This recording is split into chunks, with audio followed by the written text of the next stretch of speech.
Our main story tonight involves the INTJ's trickster function, extroverted feeling. It's the reason why female INTJs have a difficult time acclimating to societal gender roles, and the main perpetrator as to why most male INTJs, and I quote, can't get no bitches.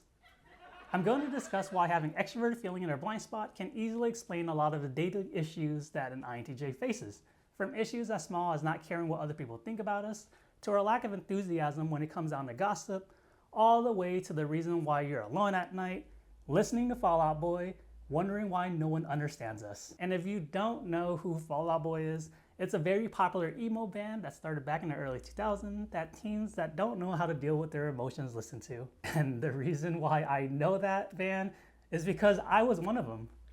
I actually bought their merch when I saw them in concert. They're actually one of my favorite bands. Anyways, for those of you who are unaware, the trickster function is another name for the 7th cognitive function for a personality type. For the INTJ, is extroverted feeling. Each of the 16 types possesses all 8 functions, but usually truly only masters 4 of them within a human lifetime. The trickster function is typically the biggest weakness that each type has, and is commonly known as the bad child, because it hates being controlled and is rebellious. It is essentially the cognitive function that we choose to ignore. To put this in perspective, I like to talk about cognitive functions as if they're part of a single family. For an INTJ, Auntie Introverted Feeling is our 3rd cognitive function, but she has a twin sister, Auntie Extroverted Feeling, who is the INTJ's 7th function. Growing up, Auntie FI has always been there to help the INTJ grow in a very playful way. Whereas you only see Extroverted Feeling during major holidays, and every time she comes back, she starts trouble with the family. She hates following rules and hates being controlled. She's the drunk aunt that claims to be a free spirit and is continuously spilling wine all over Mama TE's new carpet. She's a mess, but she's our mess. And Mama TE tells us that we have to love her. That's a quick explanation of what the trickster function is. And once you know what the function is for each type, then a lot of tendencies for each type starts making sense. For example, ENTJs are known for their get shit done attitude, even willing to push past their physical limits. They love and admire people such as influencer and former Navy SEAL David Goggins, a person who proudly admits to pushing past the limit of his own physical capabilities and losing control of his own bowels. This dude proudly admits that he slept in his own shit just to prove a point that he was capable of running a 100-mile long race. And if you ask me, that's a shitty way to prove a point.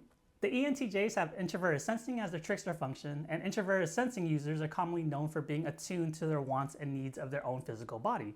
So because introverted sensing is the aunt that's never around for the ENTJ, they can easily dismiss problems focusing on their physical well-being, which leads to ENTJs accomplishing amazing tasks such as running a 100-mile long race and proudly celebrating their accomplishment by taking a nap in their own doo-doo. Now back to the INTJs. Having Auntie Extroverted Feeling as a trickster function introduces a lot of issues that most people would never understand.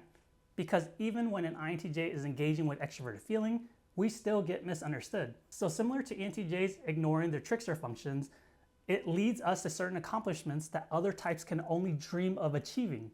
The social limitations that other types are bound to are practically non-existent to INTJs. We create and set our own limitations and ignore the boundaries of others. And certain emotional responses that heavily influence that personality of some types, such as envy, is also practically non-existent for INTJs.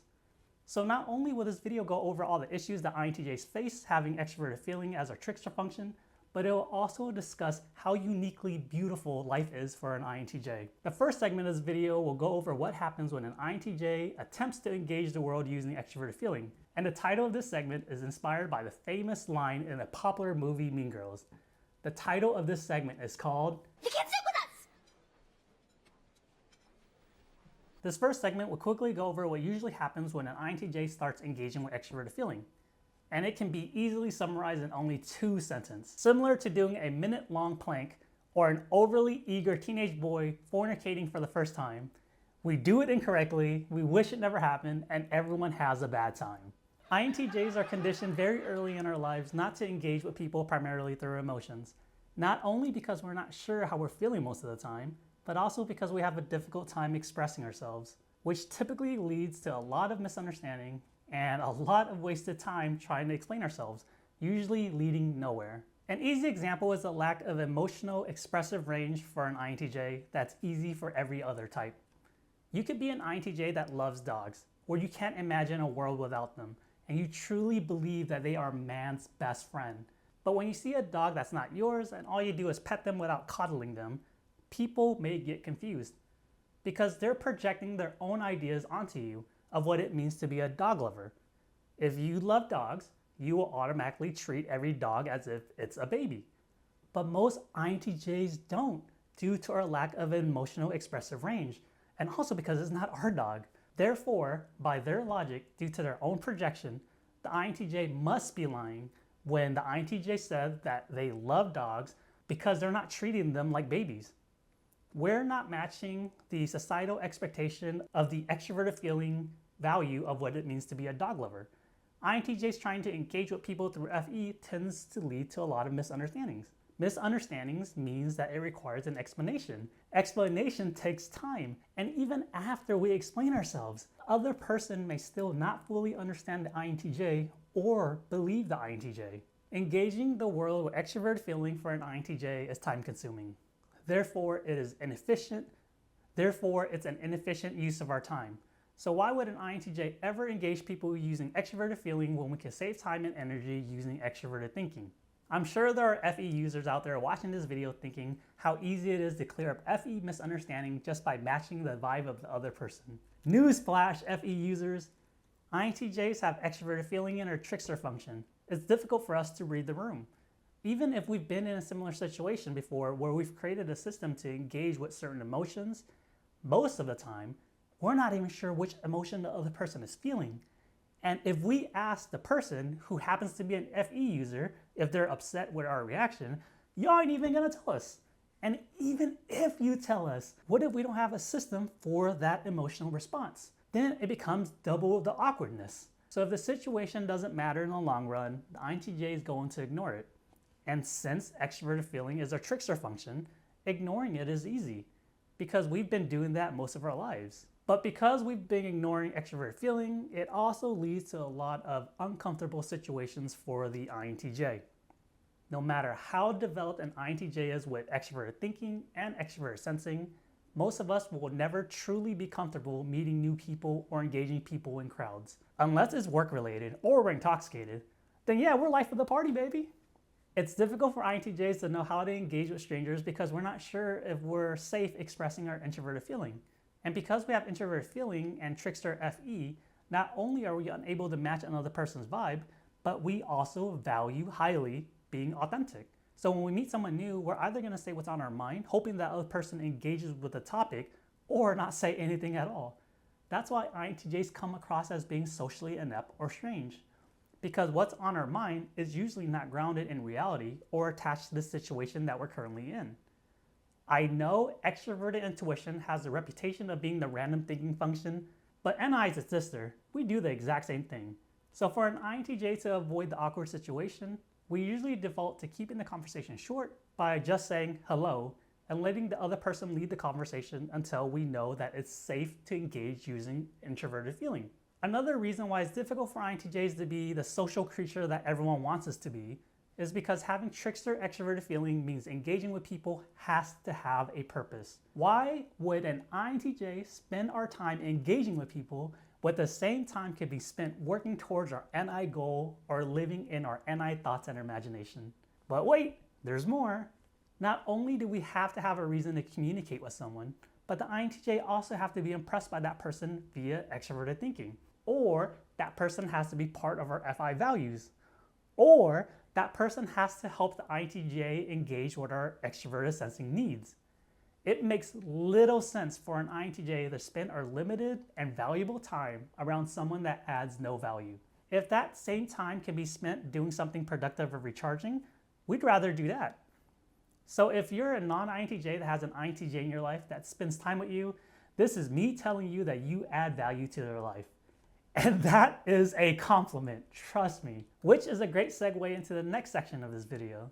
The title of the next section is taken from the book by the famous New York Times best-selling author, Mark Manson. The next section is called The Subtle Art of Not Giving a Fuck. Trickster extroverted feeling for an INTJ means that INTJs tend not to value the opinion of people we don't know or someone who hasn't proven the weight of their opinion. Why would we subject ourselves to the mercy of someone's opinion that we've never met, will never meet again, or that doesn't know us? And even if we know that person, how would that person fully understand the capability of the INTJ? Just because a person is part of an INTJ's FI value doesn't mean that we will respect their opinion on TE topics. And the same is true in reverse. Just because we respect someone through extroverted thinking doesn't mean that we'll respect their opinion when it comes down to introverted feeling values. The way the INTJ's mind works is that each person in our life has their own specialty that we respect and admire. So unless your name is Mom or God, your word only matters in certain contexts. It might sound complicated, but it's really not. Because even though I'm calling out all the INTJ's cognitive functions and explaining where disagreements stem from, these cognitive functions are actually only the messenger relaying the message of Big Boss. All INTJ's FE-related disagreements can be boiled down into a single perpetrator, the leader of the INTJ and the person that decides everything that we end up doing, the head honcho himself, Papa Introverted Intuition. All cognitive function for an INTJ is a servant at NI. So NI determines all of the INTJ's limitations and capabilities. Because for an INTJ, getting to the NI goal is always the top priority. Without going into too much details about how cognitive functions work, introverted intuition is the first cognitive function of the INTJ, and its superpower is the ability to ingest information and make a prediction based off of known information. Majority of the time, NI can arrive to a conclusion ahead of other types, giving it this mythical feeling of being able to predict the future. So if an INTJ can see a future that most people can't fathom, why would the INTJ subject ourselves to the limitation of other people? Your reality is not our reality. So adding on to INTJ's attitude of disregarding other people's opinions, it's not necessarily that we don't care, because if one of the INTJ's cognitive function admires you, then the INTJ will at least listen to you. But instead, it's because our blind, extroverted feeling doesn't see the situation the same way that other people do. An easy example is the topic of romance. I mentioned this before in a previous video where I had a lady wrap their arms around me, stare me directly in the eyes, and told me that she loved me. And because extroverted feeling wasn't there, I thought she was just being nice. I know. How much more obvious can she be? But it just flew over my head.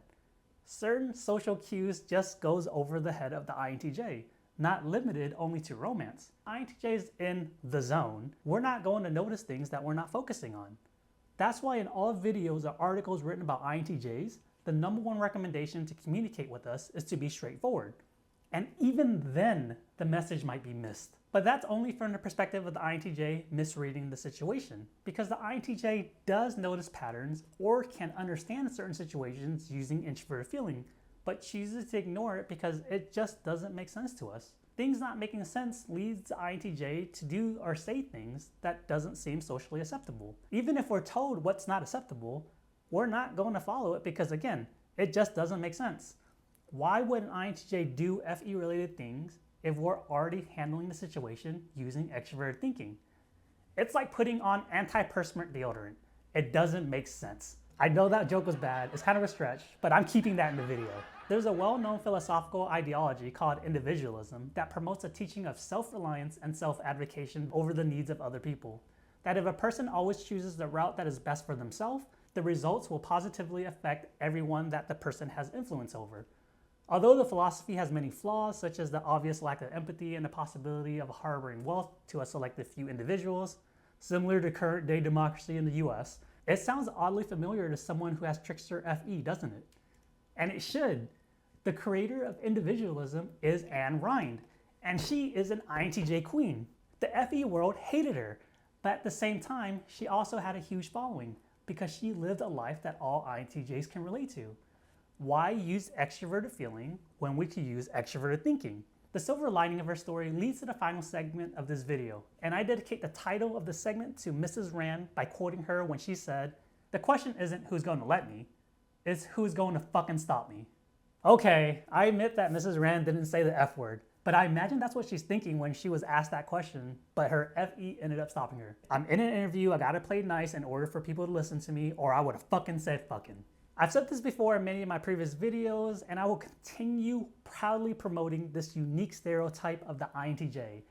INTJs are unstoppable. And it's not only because of our first 4 cognitive functions, but also because anti-extroverted feeling isn't there. Because we have extroverted feeling as our trickster function, a lot of the negative traits attached to FE rarely applies to us. Negative traits such as envy. INTJs rarely get envious of other people, and when we do, it's usually more attached to our FI values. We tend to look at other people and their accomplishments as milestones or markers to compare our own accomplishments to, just to compare our pace. That's it, just to see whether we're moving fast or slow. It's not whether we're doing right or wrong, we just want to know whether we're just slow. Whereas there are many other types out there that will feel bad about their own life decisions because they compare their journey to that of other people. It doesn't make sense for an INTJ to do the comparison. Because we're aware that everyone experiences life in a different rate and pace, what is right for someone else might not be right for the INTJ. This mentality also leads the INTJ to ignore most social hierarchies. Yes, this person might be an expert in a specific field of knowledge, and we will respect that. But who cares about the title if they're a shitty person? Or they may have the title, but we realize that they're dumb as a rock once we start talking to them. And there's also the default, who cares about this person? The title doesn't mean anything when we're all just human. So if you have a title, but you're dumb, the INTJ isn't going to listen to you. INTJs won't respect someone just because someone else tells us to. They have to earn our respect. But that doesn't mean we're going to go in not respecting them. They have to lose it in most cases. Another beauty of having trickster extroverted feeling is that INTJs don't feel the need to fit in. And as an INTJ who was once a teenager where FE came into play, it felt awful, and I can't believe that some of you never outgrew the urge. I remember stressing over what to wear every single day for school and gave up once I realized that I was too poor and I only had a week's worth of clothing. So stressing over it just didn't make sense. The INTJ will live our best life as authentic as we can and not care about other people's opinions. We eventually come to the realization that what works for one person doesn't mean it will work for us. And if what we're doing in life is working, what's there to be ashamed of? And even if it's not working, why should we be ashamed of trying? With this mentality, a common trait of the INTJ that seems to be ignored by the MBTI community is that INTJs can be a free-spirited person. Free spirit in mind, free spirit in body, free spirit in soul. Because extroverted feeling is the primary function attached to being part of a community, it is not uncommon for an INTJ to just get up and leave home at any moment. Yes, we're aware that we'll be leaving the people that love and care about us, but that doesn't mean we don't love or care about them any less. We're just chasing our NI goals. We still love and respect the community that raised us. This free-spirited nature of an INTJ makes it easy for an INTJ to move in an area where we don't know anyone, because having trickster extroverted feeling also means that the INTJ doesn't feel the consistent need to socialize. And when the INTJ does feel the need to socialize, an INTE will gladly take charge and ensure that social needs are met. So the worries that other types have when it comes down to leaving home doesn't apply to the INTJ, because it's usually things that we either don't care about or have an easy time ignoring. That's one of the reasons why people tend to be surprised when they learn how rich of a life an INTJ tends to live, because it doesn't make sense for us to live any other way. The last thing that I want to go over in this section is that just because an INTJ has extroverted feeling in our trickster function doesn't mean that the INTJ doesn't care about other people. Don't forget that we have extroverted thinking in our second stack, and extroverted thinking is a function that actually cares about people. The INTJ would demonstrate that we care, but in our own way. So let's summarize all the topics that we discussed in this video. The INTJ has anti-extroverted feeling in our subcognitive function that causes the INTJ to seem heartless, but is also the primary reason why INTJs are able to accomplish so much in our life. The intention of the INTJ will continuously be misunderstood regardless of what function we use, so we automatically default to using extroverted thinking because it's the most effective way to approach life. INTJs will approach life the way we believe to be the most authentic way to live life, and we will ignore the warning of others because we trust in our own capabilities. Because the weight of other people's opinions are so low for an INTJ, the INTJ is able to accomplish anything that we put our mind to, or accomplish nothing at all if that's what the INTJ wants. Lastly, because the INTJ doesn't require the approval of others, the question isn't who's going to let the INTJ do something, but instead the question is who's going to fucking stop us.